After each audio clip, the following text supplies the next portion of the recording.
নার্সের রুম থেকে বের হয়ে প্রিয়দর্শিনী অত্যন্ত ধীর পায়ে করিডোরের পার হয়ে পাশের কেবিনটির দিকে এগিয়ে গেল। রুমের বাইরে কিছুক্ষণ স্থির হয়ে দাঁড়িয়ে রইল। কাচের ফাঁক দিয়ে ভেতরে চোখ পড়তেই প্রিয়র বুক থেকে একটা দীর্ঘশ্বাস বের হয়ে এলো। ঘরের ভেতরের দৃশ্যটা এক অদ্ভুত শান্ত আর মায়াবী আলোয় ভরা।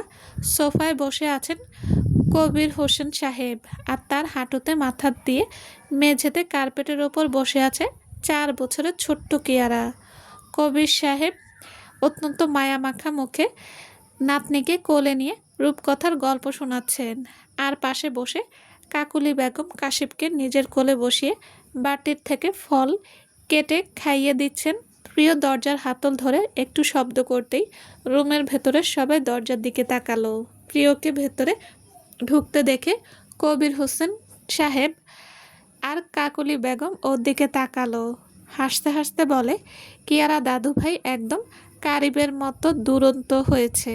প্রিয় তাদের দিকে তাকিয়ে হাসি ফিরিয়ে দেয়। তিনি আরও কিছু বলতে চাচ্ছেন, কিন্তু অনুশোচনার পাহাড় আজ তাদের ওপর চেপে বসেছে। কাকুলি বেগম কাশিপকে কোল থেকে নামিয়ে অপরাধীর মতো মুখ নিচু করে প্রিয়র দিকে 2 কদম এগিয়ে এলেন। অত্যন্ত কাঁপা কাঁপা গলায় তিনি বললেন, প্রিয় মা, তোর সাথে আমরা যা করেছি, যে অন্যায় আর অবিশ্বাস তোকে উপহার দিয়েছিলাম, তার জন্য আজ তোর মুখোমুখি দাঁড়ানোর যোগ্যতাই আমাদের নেই। সামিরার মিথ্যা সাজানো নাটকে বিশ্বাস করেছি, লোভ করেছি, তোর জীবনটা আমরা জাহান্নাম বানিয়ে দিয়েছি। কবির হোসেন সাহেবও ধীর পায়ে এগিয়ে এসে প্রিয়র মাথার নিজের কাঁপা কাঁপা হাতটা রাখলেন। বললেন, প্রিয়, আমাদের কারিবের জানটা আজ শুধু তোদের জন্যই বেঁচে আছে। তুই কি আমাদের সেই পুরোনো বাড়িটার আবার ফিরে যাবি না? আমাদের এই খালি সংসারটা কি আর কোনোদিন আলো দিয়ে ভরে দিবি না? প্রিয় স্থির হয়ে দাঁড়িয়ে রইল। তার চোখ দুটো জলে টলমল করলো। সে নিজেকে সামলে নিল। সে অত্যন্ত নরম কিন্তু স্পষ্ট গলায় জবাব দিল, বাবা মা, যা হওয়া ছিল তা হয়ে গেছে। নিয়তির উপর তো কারো হাত থাকে না। আর আপনারা তো তখন পরিস্থিতি দেখে বিশ্বাস করেছিলেন, তাই আপনাদের উপর আমার কোনো রাগ বা অভিমান নেই। তবে বাড়ি ফেরার কথা যদি বলেন, আমি এখন চাইলেও ওভাবে সব ছেড়ে ছুড়ে যেতে পারবো না। অনেক দেরি হয়ে গেছে। দুজনেই জীবনে নিজেদের দিক থেকে এগিয়ে গেছে। প্রিয়র এ যুক্তিসঙ্গত উত্তরে কাকলি বেগম আর কিছু বলতে পারলেন না। তবে কিয়ারা এর মধ্যেই দৌড়ে এসে প্রিয় শাড়ির আঁচল ধরে টান দিল।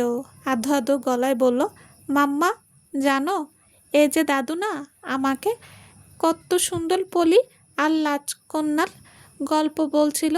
দাদু বলেছে আমাকে একটা মস্ত বড় ডাল হাউস কিনে দেবে।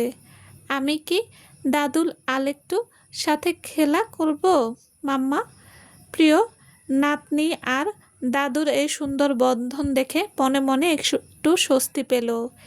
সে কিয়ারার গালে হাত আলতো করে ছুঁয়ে মুচকি হেসে বলল, হ্যাঁ সোনা, অবশ্যই খেলা করবে, কিন্তু এখন খাওয়ার সময় খেয়ে নিতে হবে আগে। এটা বলে প্রিয় কাশিস আর কিয়ারাকে নিয়ে চলে যায়। রাতে হসপিটালের কেবিনে বেশ নিস্তব্ধ। কাবিরের কেবিনের স্পেশাল পেশেন্ট ডায়েট ট্রেটা হাতে নিয়ে প্রিয় ঘরের ভেতরে প্রবেশ করলো। ট্রেতে ভাত, হালকা সেদ্ধ সবজি আর স্যুপ রাখা। কারিব আতশোয়া হয়ে বেডে বসে আছিল। প্রিয়কে হাতে খাবারের ট্রে নিয়ে ভেতরে ঢুকতে দেখে তার চোখের কোণায় এক চিলতে দুষ্টুমি ভরা আলো ঠিকরে বের হলো। প্রিয় ট্রেটা পাশে রেখে একটা চামচ হাতে নিয়ে কারিবের দিকে এগিয়ে আসতেই কারিব ভারী গলায় বলল, এসব পাঞ্চে ছাইপাশ খাবার আমি খাবো না। আমার মুখে কোনো স্বাদ নেই।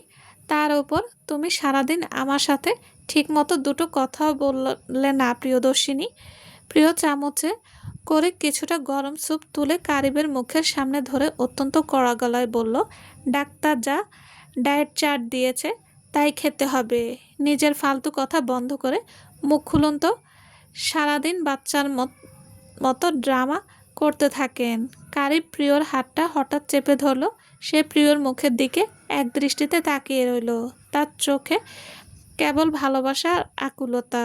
কারিব প্রিয়র হাতটা নিজের ঠোঁটের কাছে নিয়ে একটা হালকা চুমু খেয়ে বলল, আচ্ছা প্রিয়, কাল তো ডাক্তার আমাকে ডিসচার্জ করে দেবে। তুমি কি সত্যিই আমাদের নিজেদের বাড়িতে যাবে না? তুমি ছাড়া ওই এত বড় বাড়ি খালি লাগে। আমি কিভাবে থাকবো বলো তো? 4 বছর পর তো তোমাকে পেয়েছি। এবার কি আমার একটুও অধিকার নেই তোমাকে আমার নিজের ঘরে নিয়ে যাওয়ার? আমাদের সুখের সংসার কি কখনোই হবে না? প্রিয় কারিবের এই অতল চোখের মায়া এক মুহূর্তের জন্য যেন হারিয়ে গেল। তার মনের ভেতর নরম প্রিয়দর্শিনী বারবার বলতে লাগলো হ্যাঁ বলে দিতে, কিন্তু তার আত্মসম্মান আর ভেতরের কুণ্ঠা তাকে আটকে দিল। সে চোখ নামিয়ে ধীর স্বরে বলল, সব কিছুর একটা সময় থাকে কারিব। হুট করে চাইলেই সব কিছু আগের মতো বানিয়ে ফেলা যায় না। আমি এখন বাচ্চাদের নিয়ে আমাদের বাসাতেই থাকবো। আপনি নিজের যত্ন নেবেন। কারিব প্রিয়র এই একগামি দেখে এক দীর্ঘশ্বাস ফেলল। ঠিক তখনই দরজায় হালকা টোকা দিয়ে ঘরে ঢুকলো কাশিস আর কিয়ারা। কিয়ারা এক দৌড়ে কারিবের বিছানার উপর ওঠার চেষ্টা করতেই গিয়েই কারিব তাকে ভালো হাতটা দিয়ে আলতো করে টেনে নিজের পাশে বসিয়ে নিল। কিয়ারা কারিবের ব্যান্ডেজ করা বুকের দিকে তাকিয়ে খুব সাবধানে হাত দিয়ে ছুঁয়ে বলল, তোমার এখানে কি এখনো ব্যথা? কারিব আরও বেশি ব্যথার ভান করে হ্যাঁ জানালো। সে কিয়ারাকে বুকের খুব কাছে টেনে নিয়ে গালে একের পর এক চুমু এঁকে দিতে দিতে বলল, আমার প্রিন্সেসকে দেখতে পেয়ে আমার সব ব্যথা একদম উধাও হয়ে গেছে সোনা। এরপর কাশিপ কিয়ারার সাথে খুনসুটি করতে থাকে। কিছুক্ষণ পর প্রিয় ওদের উদ্দেশ্যে বলে, অনেক রাত হয়েছে কাশিপ কিয়ারা, আমাদের এবার যেতে হবে। প্রিয় কারিবকে রাতের ডাক্তারের দেওয়া ঘুমের ওষুধ খাইয়ে দিল। মেডিসিনের প্রভাবে কিছুক্ষণের মধ্যেই কারিবের চোখের পাতা ভারী হয়ে এলো। প্রিয় কারিবের চাদরটা গায়ের উপর ভালো করে টেনে দিয়ে তার কপালে নিজের হাতের আলতো স্পর্শ রেখে রুম থেকে বের হলো। আজ রাতে বাচ্চা দুটোকে নিয়ে প্রিয় আর রোশনি প্রাণের সাথেই বাসায় ফিরে যাবে, কারণ সকালে আবার অনেক কাজ বাকি। বাসায় ফিরে কাশিপ আর কিয়ারাকে ভালো করে খাইয়ে ঘুম পাড়িয়ে দিল প্রিয়। তারপর নিজের ঘরে এসে সারা বাড়িটা একটু গুছিয়ে নিয়ে ড্রেসিং টেবিলের সামনে বসলো সে। ঘরের বাতি নিভিয়ে জানালার পর্দাটা সরিয়ে দিতেই বিকেলের পর নেমে আসা রাতের জ্যোৎস্না তার মুখে এসে পড়ল।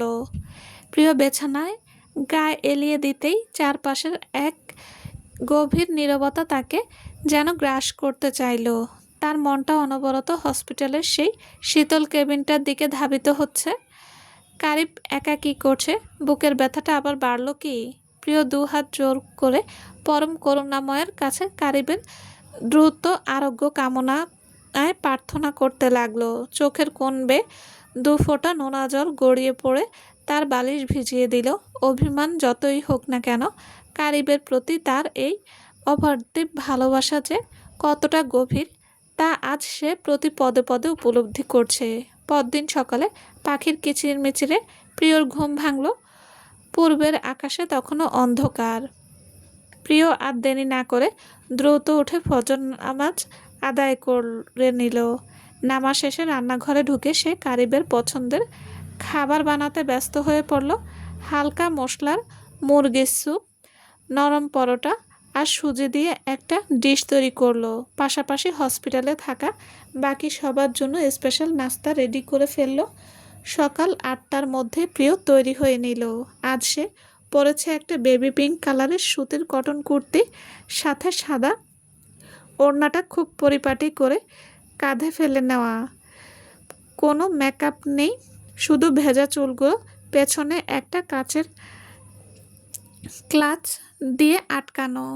হসপিটালের কেবিনে ঢুকে প্রিয় দেখল কারিব আগেই ঘুম থেকে উঠে বিছানায় একদম সোজা হয়ে নীরবে ভঙ্গিতে বসে আছে। কেবিনের দরজার পাশে বাইরে একটা চেয়ারে রাফি বসে ফোন স্ক্রল করছিল। প্রিয় ভেতরে পা রাখতেই জানালার ফাঁক দিয়ে আসা ভোরের হালকা রোদ প্রিয়র ফর্সা মুখে এসে পড়ল। বেবি পিঙ্ক কুর্তিতে প্রিয়কে যেন এক স্বর্গীয় অপ্সরী বলে মনে হচ্ছিল। কারি প্রিয়কে দেখেই একদম স্থাণু হয়ে গেল। তার তৃষ্ণাত চোখ দুটি প্রিয়র আপাদমস্তক পর্যবেক্ষণ করে নিতে লাগলো। প্রিয়র চেহারার এই স্নিগ্ধ আর মোহনীয় রূপ দেখে কারিবের হৃৎপিণ্ড যেন একটা বিট মিস করলো। প্রিয় খাবারের টিফিন ক্যারিয়ারটা টেবিলে রেখে কারিবের দিকে এগিয়ে এলো। একি এত সকালে উঠে একা একা বসে আছেন কেন? শরীর কেমন লাগছে এখন? কারিব নিজের মুগ্ধতা লুকানোর বিন্দুমাত্র চেষ্টা না করে ভারী গলায় বলল, শরীর কেমন আছে জানি না প্রিয়দর্শিনী, তবে তোমাকে এটা রূপে দেখার পর আমার মনে হচ্ছে আমি পুরো সুস্থ হয়ে গেছি। তুমি এত সুন্দর হয়ে সকাল সকাল আমার সামনে কেন এলো বলো তো? আমার হার্টবিট আবার বাড়িয়ে দেওয়ার জন্য? প্রিয় লজ্জায় চোখ নামিয়ে নিয়ে টিফিন বাটি থেকে স্যুপ আর নাস্তা বের করতে করতে বলল, আপনার অহেতুক ফাজলামো থামাবেন? নিন, সকালের গরম গরম নাস্তাটা খেয়ে নিন। প্রিয় নাস্তার বাটিটা কারিবের হাতে দিতে গেলেই কারিব ডান হাতটা একটু কুকড়ে ধরে যন্ত্রণার নাটক করে বলল, উফ, হাতটা ভীষণ টান পড়ছে প্রিয়, আমি তো চামচ ধরতেই পারছি না। এই ব্যথা নিয়ে কি খাওয়া যায় বলো? থাক, আমি আর খাবো না। প্রিয় ব্রু কুচকে বলল, আপনার তো ডান হাতের কবজিতে সামান্য চোট লেগেছিল, আঙ্গুল নাড়াতে সমস্যা হওয়ার কথা নয়। কারিব চোখ ছোট ছোট করে মুখ ভার করে বলল, তুমি যখন বিশ্বাসই করছো না তখন দরকার নেই, না খেয়ে থাকি। প্রিয় একটা বড় দীর্ঘশ্বাস ফেলে আর কোনো উপায় না পেয়ে বাটিটা নিজের হাতে তুলে নিল। সে হাতে করে খাবারটা ভালো করে ফু দিয়ে কারিবের মুখে বাড়িয়ে দিল। কারিব এক চিলতে বিজয়ের হাসি হেসে খুব শান্ত ছেলের মতো প্রিয়র হাত থেকে নাস্তা খেতে লাগলো।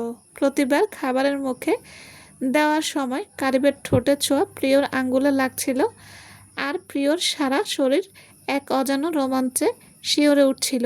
কিছুক্ষণ পর কবির হোসেন সাহেব, কাকলি বেগম আর রাফিও কেবিনে এলো। প্রিয় তাদের সবার জন্য আনা নাস্তা সাজিয়ে দিল। কাকলি বেগম একগাল নাস্তা মুখে দিয়েই প্রশংসায় পঞ্চমুখ হয়ে উঠলেন। প্রিয়, তোর হাতের এই রান্নার স্বাদ আমি 4 বছর পর পেলাম রে, সেই পুরনো স্বাদ। কবির হোসেনও হেসে বললেন, সত্যি প্রিয়, কতদিন পর এমন তৃপ্তি করে সকালের নাস্তা খেলাম। রাফি হেসে হেসে খেতে খেতে বলল, প্রিয় ম্যাম, আপনি যদি প্রতিদিন এমন রান্না করে পাঠান আমি তো কাল থেকেই হসপিটালে অ্যাডমিট হয়ে যাব। বলার সাথে সাথেই ওপাশ থেকে কারিবের একটা ধমক ভেসে আসলো। রাফির কথা শুনে সবাই হেসে উঠল। দুপুরের দিকে প্রধান ডাক্তার এসে কারিবকে শেষবারের মতো চেক আপ করলেন এবং ডিসচার্জ পেপারে সাইন করে দিলেন। হসপিটালের সমস্ত আনুষ্ঠানিকতা শেষ হওয়ার পর কারিবের মা বাবা প্রিয়কে অনেকবার বাড়িতে যেতে অনুরোধ করলেও প্রিয় অত্যন্ত বিনয়ের সাথে নিজের সিদ্ধান্ত অনড় রইল। সে বলল, বাবা, আমি ওই বাড়িতে যেতে পারবো না, আমি কাশিফ কেয়ারাকে নিয়ে আমার ফ্ল্যাটেই ফিরছি।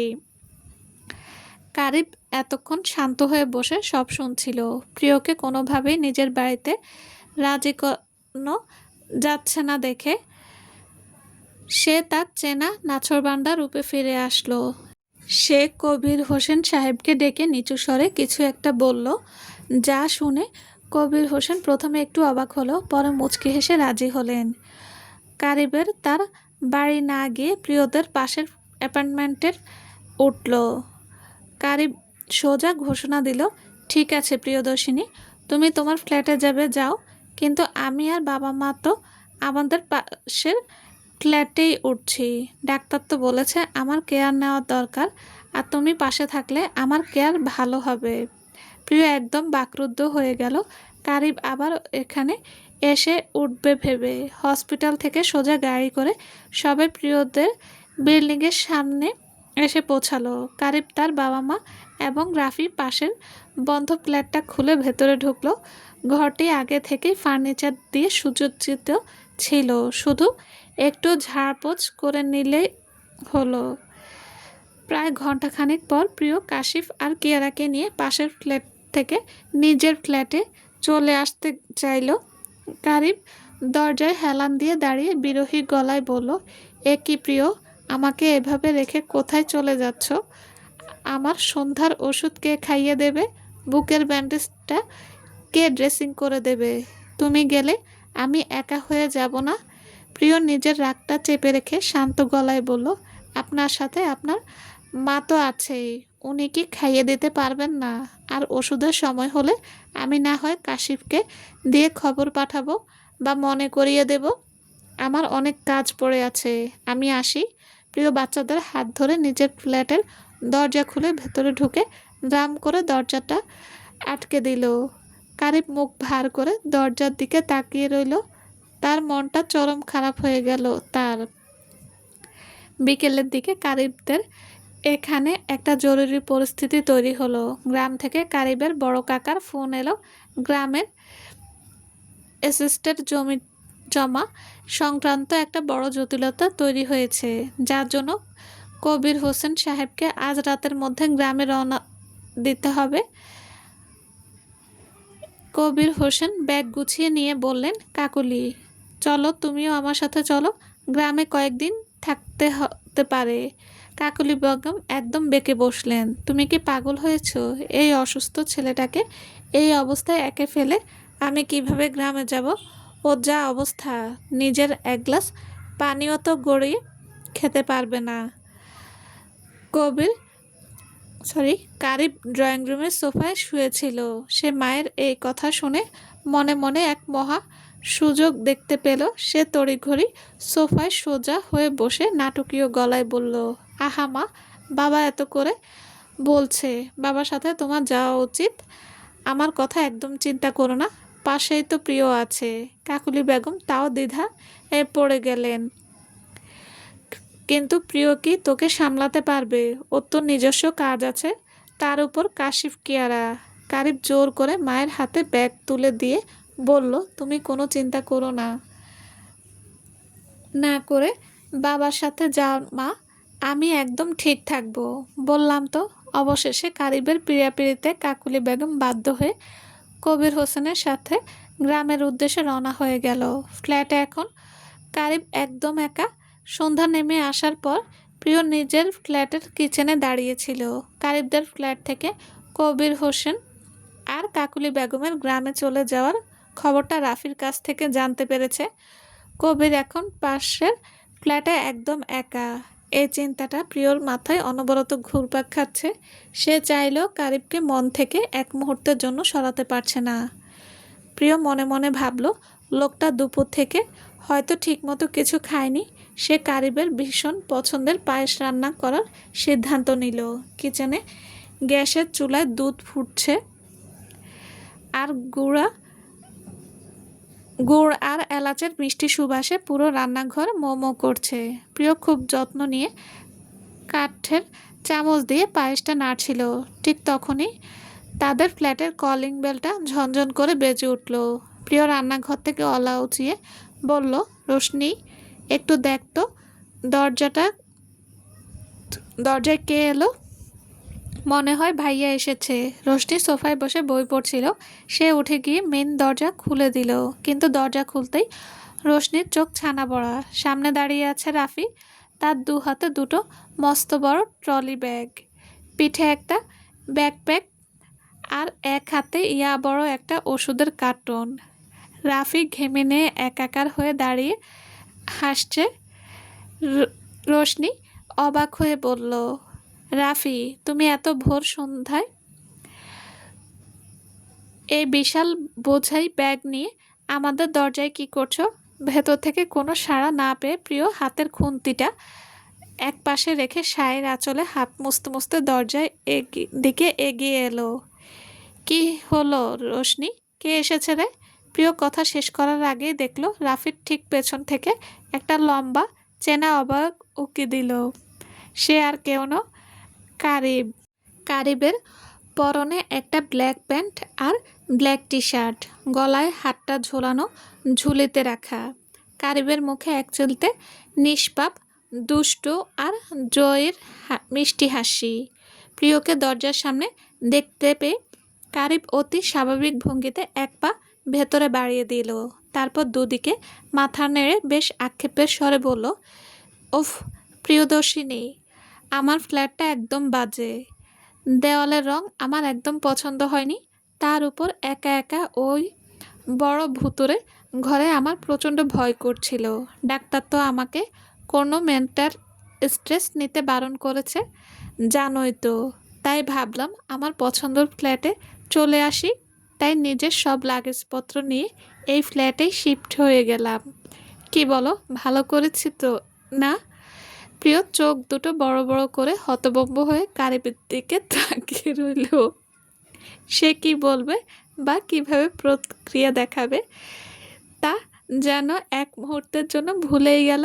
আর কারিব প্রিয়র গা ঘেঁষে ভেতরে ঢুকে মুচকি হেসে ফিসফিস বলল, রান্নাঘর থেকে কিসের যেন দারুণ সুবাস আসছে। প্রিয়দর্শিনী, আমার পছন্দের পাশ বানিয়েছ বুঝি? চলবে। আসসালামু আলাইকুম। গল্পটি কেমন লেগেছে প্লিজ প্লিজ জানাবেন। আর হ্যাঁ, অবশ্যই লাইক কমেন্ট করবেন। যারা এখনও আমার চ্যানেলটি সাবস্ক্রাইব করেনি তাদের বলছি প্লিজ প্লিজ চ্যানেলটি সাবস্ক্রাইব করে পাশে থাকবেন। সবাই ভালো থাকবেন। আল্লাহ হাফেজ।